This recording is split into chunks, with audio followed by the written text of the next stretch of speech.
The storm had rolled in quickly over the quiet town of Willow Creek, thunder cracking across the sky like a warning. Most families were inside, warm and safe, but Daniel Hayes wasn't one of them. At 50, Daniel lived alone in a crumbling farmhouse on the edge of town. His wife had passed years ago, and with no children of his own, Daniel poured his heart into carpentry.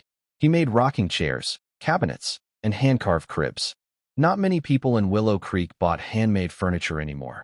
Big box stores sold cheaper, faster, but Daniel kept working, not for money, but because each piece felt like an extension of himself. On that stormy night, as he locked up his workshop, he noticed a boy, barely 12, sitting beneath the bus stop shelter across the street. The boy's face was pale, his shoes soaked through, and his thin hoodie clung to his shivering body.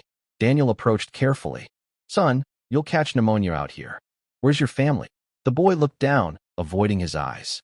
"Don't have one." The words hit Daniel like a hammer to the chest.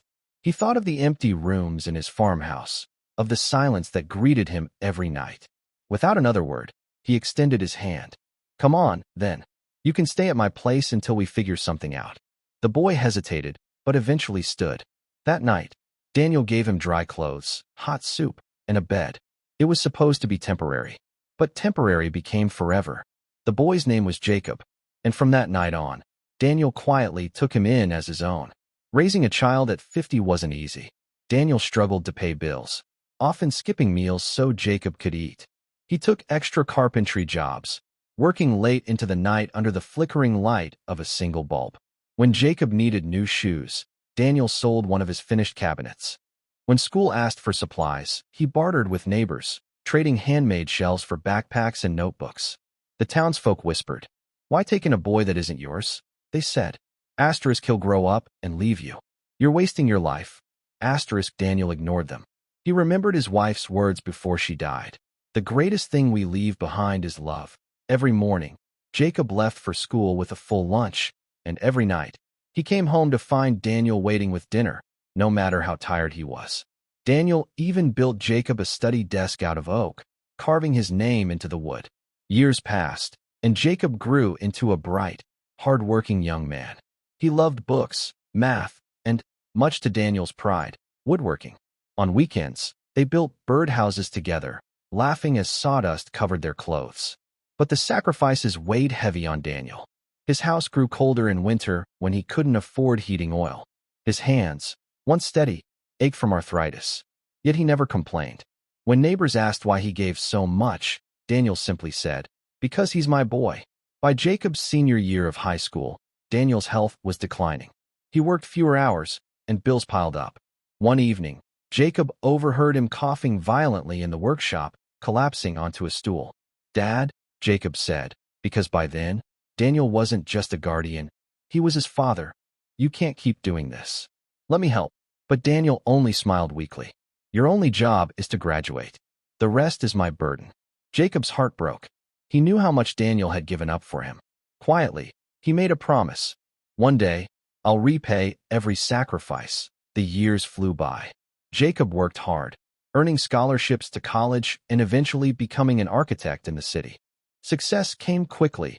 He had the mind for design, the discipline to succeed, and most importantly, the memory of Daniel's sacrifices driving him forward.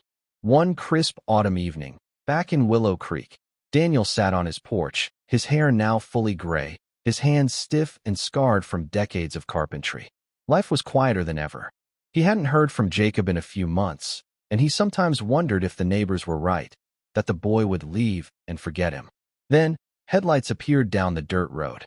A sleek truck pulled up in front of his farmhouse, and out stepped Jacob, no longer a boy, but a grown man in a tailored suit.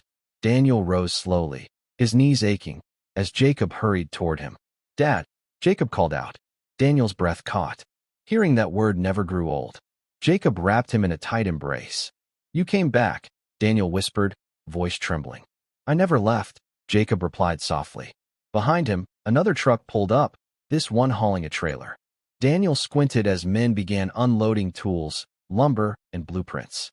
Confused, he turned to Jacob. "What's all this?" Jacob grinned. "A promise. Do you remember all the nights you stayed up, carving furniture just to keep us afloat? How you gave up your dreams for me?" Daniel nodded slowly. Well, Jacob said, pressing a set of shiny new keys into his hand. It's time I give you yours. We're rebuilding this farmhouse.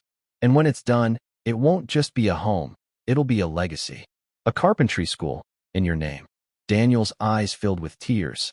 A school. Yes, Jacob said firmly. A place where kids who have nothing, just like I once had nothing, can come and learn. Free of charge. They'll build furniture, they'll build futures. Just like you built mine. Daniel's knees went weak. He sat down heavily on the porch chair, clutching the keys like a lifeline. Son, I don't deserve this. Jacob knelt beside him, looking him straight in the eyes. You deserve everything. You gave me life when I didn't have one. Now it's my turn to give you yours. The townsfolk watched in awe as construction began.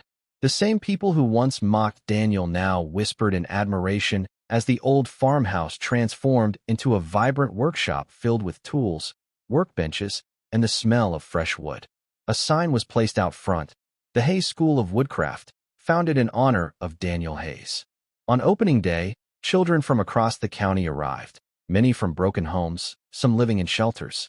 Daniel, wearing his old flannel shirt, greeted each one with a smile.